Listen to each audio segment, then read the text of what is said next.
రకాల చర్మ సమస్యలకు శాశ్వత పరిష్కారం ఈ శ్రీత 9281458181.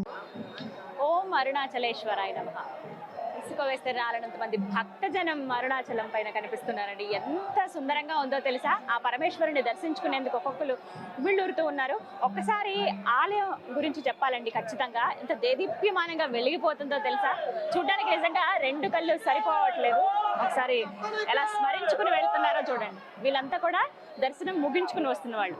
ఇవాళ ఉదయం నుంచి చూసుకుంటే గనక 2.5 లక్షల మంది స్వామివారిని దర్శనం చేసుకుని వచ్చారండి. దగ్గర 5 లక్షల వరకు ఇవాళ స్వామివారిని దర్శనం చేసుకుంటారని చెప్పారు. ఆ శివయ్య దర్శనానికి ఇప్పటికీ 2.5 లక్షల మంది వచ్చారు. ప్రత్యేకించి రాత్రి సమయంలో అంటే 9 గంటల నుంచి చూసుకుంటే కనుక ఉదయం వరకు కూడా ఇవాళ ఆలయం అంతా తెరిచే ఉంటుంది. అంటే సాధారణంగా మూసివేసేటువంటి సమయాలు ఏవైతే ఉంటాయో ఆ సమయంలో ఆలయాన్ని మూసివేయరు. ఎందుకంటే లింగోద్భవ కాలమే శివరాత్రికి ఎంతో ముఖ్యమైనది కాబట్టి ఆ సమయంలో ఆలయ ద్వారాలు తెరిచే ఉంటాయి. భక్తులకి ఆ అరుణాచలేశ్వరుడు దర్శనం ఇస్తూనే ఉంటాడు. ఎంతో మంది భక్తులు ఇప్పటి వరకు దర్శనం చేసుకున్నారు. అలాగే గిరి ప్రదక్షిణ చేయడానికి సిద్ధంగా ఉన్నారని చెప్పాలండి. తెలుగు వాళ్ళని చాలా మందిని నేను చూశాను. అలాగే కర్ణాటక నుంచి చాలా మంది వచ్చారు. ఇక తమిళనాడు వాళ్ళైతే వారి చెంతనే ఉన్నారు కదా అరుణాచలేశ్వరుడు. ఎప్పుడు నిత్యం వస్తూనే ఉంటారు. ఇక ప్రత్యేకంగా శివరాత్రికి దర్శనం చేసుకునే వాళ్ళు కొందరు. ఇక నార్త్ సైడ్ నుంచి కూడా చాలా మంది వచ్చారు. ఇంకొంతమంది దేశ విదేశాల్లో ఎవరైతే సెటిల్ అయి ఉన్నారో శివరాత్రికి మేము అరుణాచలం పైన ఉండాలి, ఈ అరుణగిరి దగ్గర మేము కాసేపైనా ఆ శివయ్యని స్మరించుకుంటూ గడపాలి, ఆ శివయ్య సన్నిధిలో ఉండాలని అనుకునే వాళ్ళు ముందుగానే వచ్చి ఇక్కడ ఎక్కడ ఖాళీ లేదని చెప్పాలండి. ప్రతి ఒక్క రూమ్స్ కూడా ముందుగానే బుక్ అయిపోయి 1 వారం 10 రోజుల నుంచే ఇప్పటికిప్పుడు దొరకడం అంటే చాలా కష్టమైంది. అలాగే కొన్ని ఆలయ కమిటీ వారి కొన్ని సత్రాల్లాగా కొన్ని ఆశ్రమాలు ఇక్కడ చాలా చాలా ప్రత్యేకం. రమణాశ్రమం కావచ్చు, అలాగే వివిధ స్కందాశ్రమం కానీ ఇవన్నీ కూడా చాలా ప్రత్యేకమైనవి. ఇక్కడ ఈ ఆశ్రమాలు ఉండాలనుకునే వాళ్ళు. తమిళులకు సంబంధించినటువంటి కొన్ని ఆశ్రమాలు కూడా ఉన్నాయి. వాటిల్లో అంటే తక్కువ ధరకి ఉండి ఒకరోజు ఉండి వెళ్ళిపోయే విధంగా, అలాగే వాళ్ళ సామాన్లు భద్రపరచుకోవడానికి కావచ్చు, ఇలా కొన్ని ఏర్పాట్లు అయితే చేశారు. ఎంత చేసినా కానీ ఇంతమంది భక్తజనం వస్తున్నారనంటే వచ్చిన వాళ్ళు వస్తూనే ఉన్నారు, వెళ్ళే వాళ్ళు వెళ్తూనే ఉన్నారు. దగ్గరగా 5 గంటల సమయం పడుతుందండి ఆ శివయ్య దర్శనానికి. ఎందుకంటే ఈ మార్గం మనం చూడొచ్చు. సాధారణంగా ఈ మార్గం నుంచి లోపలికి వెళ్ళి దర్శనం అనేది చేసుకుంటారు. కానీ 4 ద్వారాల గుండా అంటే ఈస్ట్, వెస్ట్, నార్త్, సౌత్ ఈ 4 గోపురాలు ఏవైతే ఉన్నాయో అటువైపు అన్నిటి నుంచి కూడా ఈ రోజున లోపలికి ఎంట్రీ అనేది ఉందన్నమాట. తూర్పు ద్వారం నుంచి వెళ్ళే వాళ్ళు ఇటువైపు నుంచి వెళ్తారు. అలాగే దక్షిణం వాళ్ళు, పడమర వాళ్ళు, ఉత్తరం వాళ్ళు, ఎటుకట్టు కూడా ఎక్కడి నుంచి ఎక్కడ ఎంతో మంది భక్తులు నిండిపోయారనే చెప్పుకోవాలి. లోపలికి వెళ్ళే వాళ్ళు దగ్గర ఉదయం 10 గంటలకు వెళ్తే మాకు తిరిగి వచ్చేటప్పటికి 6 అయిందండి, 7 అయిందండి, కానీ దర్శనం బాగా జరిగిందని చెప్పి ఎంతో సంతోషంగా బయటకు వస్తున్నారు.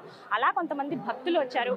వాళ్ళతో కూడా ఒకసారి మాట్లాడదాం, వాళ్ళ అభిప్రాయం కూడా తెలుసుకుందాం. భక్తులు ఉన్నారు, వారితో మాట్లాడదాం. నమస్కారం అండి, మీ పేరు? నా పేరు రమేష్ బాబు. ఎక్కడి నుంచి వస్తున్నారు? పొంగనూరు నుంచి వస్తున్నాం, చిత్తూరు డిస్ట్రిక్ట్. ఇదేనా మొదటిసారి రావడం? ఎప్పుడు వస్తుంటారా? 2 టైమ్స్ అది థర్డ్ టైం వస్తున్నాం. అవును. శివరాత్రికి ఎప్పుడైనా ఇంతకు ముందు వచ్చారా? ఫస్ట్ టైం ఇది. ఫస్ట్ స్వామి బ్లెస్సింగ్స్ తీసుకోవాలని వచ్చినాము. ఎలా అనిపిస్తుంది ఇక్కడ రావడం అనేది? అసలు జన్మ ధన్యమైంది. ఎందుకంటే శివరాత్రి రోజు స్వామి సన్నిధిలోకి వచ్చినామంటే చాలా మా జీవిత ధన్యమైంది. అవును. నేను ఇది ఫస్ట్ టైం అండి. ఫస్ట్ టైం మ్యారేజ్ అయిన తర్వాత ఫస్ట్ టైం. చాలా బాగా చాలా అదృష్టంగా అనిపిస్తుంది శివరాత్రి రోజు. ఇక్కడ నుంచి అసలు మనం ఇక్కడ అడుగు పెట్టాలంటేనే అదొక పుణ్యం మనకి. అవునండి, చాలా బాగుంది చూడడానికి కూడా. అవును. దర్శనానికి ఇప్పుడు వెళ్తున్నారా? వెళ్తున్నామండి. సమయం అయితే పడుతుందని చెప్తున్నారు. పడుతుంది. అంటే జాగరణ ఇంకా ఆలయం దగ్గర అయిపోతుంది. అవునవును మేడం. నైట్ అంతా జాగారం ఇక్కడే ఉంటాం. మార్నింగ్ వరకు ఇక్కడ ఉండి ఇక్కడ మళ్ళా స్వామి దర్శనం దర్శనం చేసుకొని బయలుదేరుతామని చెప్పారు. మార్నింగ్ ఎంత టైం అన్నా కానీ మార్నింగ్ వరకు ఉండి ఇక్కడే స్టే చేసి దేవుని దగ్గర బ్లెస్సింగ్స్ తీసుకోవాలి. సంతోషం అండి, మీకు దర్శన భాగ్యం బాగా కలగాలని ఆ శివుడిని కోరుకుంటున్నాను. Thank you so much. So చూసారు కదా, ఇలా ఎంతో మంది భక్తులు చిత్తూరు నుంచి వచ్చారట. ఇలా కేవలం చిత్తూరే కాదండి, ఎక్కడెక్కడి నుంచో భక్తులు వచ్చి దర్శనం చేసుకుని వెళ్తున్నారు. ఇప్పుడు దర్శనానికి వెళ్తున్నారు అంటే కరెక్ట్ గా లింగోద్భవ సమయానికి రాత్రి ఏదైతే జాగరణ మనం చేస్తామో అదంతా కూడా ఆలయంలోనే గడపాలని వారు భావించారట. హాయ్ నాన్న, నీ పేరు? రితిక్ ప్రెసెంట్. ఏం చదువుతున్నావు? 2nd class. బొట్టు పెట్టుకుని భలే ఉన్నావు నువ్వు, కుమారస్వామి లాగా బాగున్నావు బుజ్జిగా. ఎప్పుడన్నా వచ్చావా ఇంతకు ముందు అరుణాచలం? రాలేదా? ఎట్లా అనిపిస్తుంది నీకు ఇదంతా చూస్తుంటే? ఫస్ట్ టైం వస్తున్నారు. చాలా హ్యాపీగా చాలా హ్యాపీగా ఉంది. మా అన్న మా మదర్ ఇట్స్ ఓకే, సిగ్గుపడుతున్నాడు. చూసారు కదా, నిజంగా బుజ్జి కుమారస్వామిలా ఉన్నాడు. ఇలా ఎంతో మంది భక్తులండి, ఇప్పటికే చెప్పాను కదా చాలా వరకు లక్షల్లో భక్తులకు దర్శనం అయిపోయింది. ఇక మరికొంతమంది క్యూ లైన్లలో ఉన్నారు. అయితే ఇక్కడ వరకు అంటే గోపురం దగ్గరికి వెళ్లే వరకు కాస్త ఫ్రీగానే ఉంది, ధ్వజస్తంభం వరకు కూడా. అక్కడి నుంచి ఇంకా క్యూ లైన్లు వరుసగా ఉన్నాయి.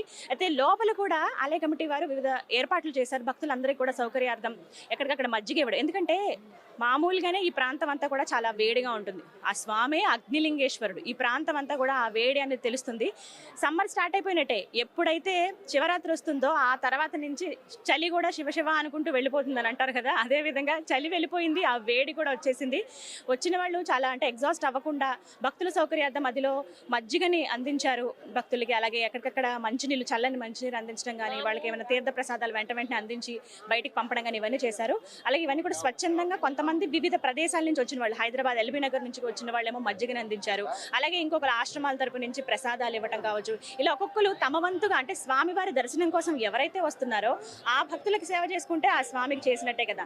మానవ సేవే మాధవ సేవ అని అంటారు కదా, ఆ విధంగా ఆ స్వామికి సేవ చేసుకునేట్టుగానే భావించి ఎంతో మంది చాలా చక్కగా అంటే కన్వీనియంట్ గా ఉంది. భక్తులు ఎవరు కూడా ఇబ్బంది పడకుండా చక్కగా అంతసేపు వెయిట్ చేసినా కూడా ప్రశాంతంగా ఆ స్వామిని దర్శించుకుని బయటికి వస్తున్నారు. కోటి జన్మల పుణ్యఫలంగా అందరి భావన కూడా మనకి వాళ్ళ మాటల్లో తెలుస్తోంది మరి ముఖ్యంగా.